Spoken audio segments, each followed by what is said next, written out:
حاجی آخه اینجا اصلا جای پارک کردن بود ناموسن. میسم دست بالا. میسم این چیه نگاه میکنی؟ میسم میکشمت به خدا. منو تو اداره جات میبینید برای کارهای اداری، تو رو تو خونه مردم میبینم برای اداره کارهای تجاری.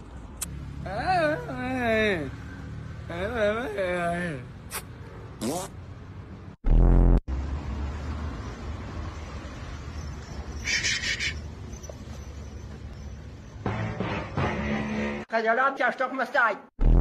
یه لحظه بیا. طرف برداشته از اینجا تا اینجا رو خط کشیده که چی؟ عقده‌ای بازی ها چیه؟ میکردی برام مهمه؟ به خدا اگه مهمه. چرا؟ چون ماشین اصلا مال من نیست.